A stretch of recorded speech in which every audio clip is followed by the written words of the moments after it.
سیاسی، سماجی اور جمہوری بحرانوں سے نبرد آزما بھارت میں ایک سوال بڑی شدت سے اٹھ رہا ہے۔ کیا کانگریس واقعی اپنے پرانے ڈھانچے میں نئی روح پھونکنے کے لیے سنجیدہ ہے یا یہ صرف وقتی رد عمل ہے؟ ناظرین السلام علیکم، آپ دیکھ رہے ہیں دکن میڈیا کا اردو خبرنامہ اور میں ہوں اسماعیل ریحان۔ 8 اور 9 اپریل 2025 کو کانگریس ورکنگ کمیٹی یعنی CWC اجلاس احمد آباد میں منعقد ہوا، جس میں ملکارجن کھڑگے، سونیا گاندھی اور راہل گاندھی سمیت سینئر قائدین نے شرکت کی۔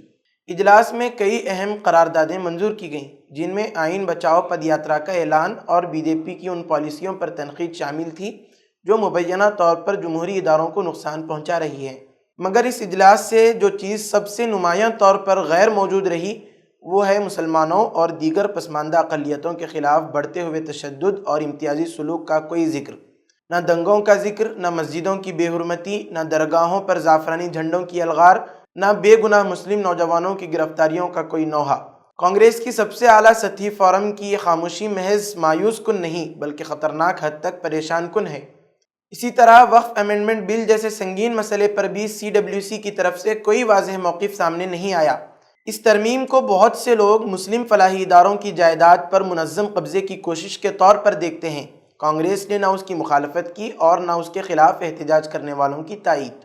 یہ خاموشی اس آئینی شعور کے ساتھ دھوکہ ہے جس کے تحفظ کا دعویٰ کانگریس کرتی رہی ہے۔ اگر واقعی کانگریس BJP کا متبادل بننا چاہتی ہے تو اسے محض پد یاترا یا نعرے بازی سے آگے بڑھ کر ناانصافی کے خلاف دو ٹوک موقف اختیار کرنا ہوگا۔ ظالم کو نام لے کر للکارنا ہوگا، چاہے وہ BJP ہو یا RSS، اور مظلوموں کے ساتھ واضح طور پر کھڑا ہونا ہوگا۔ لیکن کیا احمد آباد اجلاس اس جانب کو اشارہ دے پایا؟ احساس ہوتا ہے کہ کانگریس نے بالآخر یہ تسلیم کر لیا ہے کہ اب محض تاریخی وراثت یا BJP پر تنقید کے بل پر عوام کو متوجہ کرنا ممکن نہیں رہا۔ ملک کی سیاست ایک نیا موڑ لے رہی ہے، جہاں عوامی مزاج بے چینی، مایوسی اور متبادل کی تلاش میں ہے۔ ایسے میں اگر اپوزیشن منتشر ہو تو صرف سیاست نہیں، جمہوریت بھی بحران کا شکار ہو جاتی ہے۔ کانگریس اس وقت اسی چوراہے پر کھڑی ہے جہاں زندہ رہنے کے لیے نہیں بلکہ خود کو منوانے کے لیے لڑنا ناگزیر ہو چکا ہے۔ چیلنج نمبر 1، بیانیہ کی بازیابی۔ کانگریس کافی عرصے سے ایک مؤثر عوامی بیانیہ تشکیل دینے میں ناکام رہی ہے۔ جنیو دھاری راہل سے لے کر رام بھکت راہل تک کی علامتی سیاست نے نہ ہندو ووٹروں کو قریب کیا نہ اقلیتوں کو مطمئن رکھا۔ نتیجہ یہ ہوا کہ پارٹی اپنی نظریاتی شناخت اور عوامی پیغام دونوں میں الجھ کر رہ گئی۔ عوام کو ایک واضح، بامقصد اور بامعنی بیانیہ درکار ہے جو سیکولرزم، تعلیم، روزگار، صحت اور سماجی انصاف جیسے مسائل پر مبنی ہو۔ چیلنج نمبر 2، تنظیمی بحالی اور مقامی قیادت کی خود مختاری۔ احمد آباد اجلاس میں تنظیمی رد و بدل کے اشارے دیے گئے، لیکن یہ وقتی اطمینان نہیں، ایک دیرینہ تقاضا ہے۔ پارٹی کو مرکز کے ساتھ ساتھ ضلع اور بلاک سطح پر خود مختار اور متحرک قیادت درکار ہے جو کارکنوں کا اعتماد بحال کر سکے۔ مقامی سطح پر اگر قیادت کو حقیقی اختیارات دیے جائیں تو یہ نہ صرف تنظیمی سانچے کی تبدیلی بلکہ سیاسی روح کی بحالی بن سکتی ہے۔ چیلنج نمبر 3، عوامی اعتماد کی بحالی۔ حالیہ ضمنی انتخابات میں کچھ امید افزا نتائج کے باوجود کئی ریاستوں میں کارکردگی مایوس کن رہی۔ پارٹی کو اب واپسی کے نعرے سے آگے بڑھ کر مستقل موجودگی کی حکمت عملی اپنانی ہوگی، یعنی عوام کے درمیان رہنا، ان کے مسائل سننا اور براہ راست رابطے سے اعتماد بحال کرنا ہوگا۔ اب آگے کیا ہوگا؟ کانگریس کے لیے ایک نئی سیاسی زندگی کی 3 بنیادی شرطیں یہ ہیں۔ نمبر 1، دو ٹوک نظریاتی موقف، یعنی سیکولرزم، دلت و پسماندہ طبقات، اقلیتوں اور جمہوری اداروں کا کھل کر دفاع کرنا ہوگا۔ نمبر 2، سوشل جسٹس بیانیے کو مرکزی حیثیت دینا۔ اگر دلت، پسماندہ، قبائلی اور مسلمان کانگریس سے جڑ جائیں تو یہ بنیاد کی بحالی ہوگی۔ نمبر 3، نرم ہندوتوا نہیں، نرم دل کی سیاست۔ مظلوموں، بے گھر شہریوں اور حاشیے پر دھکیلے گئے طبقات کے لیے واضح آواز۔ نمبر 4، نوجوانوں، خواتین اور اقلیتوں کو قیادت میں حقیقی شمولیت دینا، نمائشی نمائندگی سے نکل کر فیصلہ سازی تک ان کی رسائی۔ احمد آباد کا اجلاس ایک موقع ہو سکتا ہے، ایک نیا آغاز، لیکن اگر یہ موقع صرف قراردادوں اور خاموشیوں میں ضائع کر دیا گیا تو پھر یہ بھی ان وقتی کوششوں کی فہرست میں شامل ہو جائے گا جو صرف دکھاوے تک محدود رہتی ہیں۔ اب کانگریس کو طے کرنا ہے کہ وہ انصاف کے ساتھ کھڑی ہوگی یا سیاسی مصلحتوں کے سائے میں دھندلاتی رہے گی۔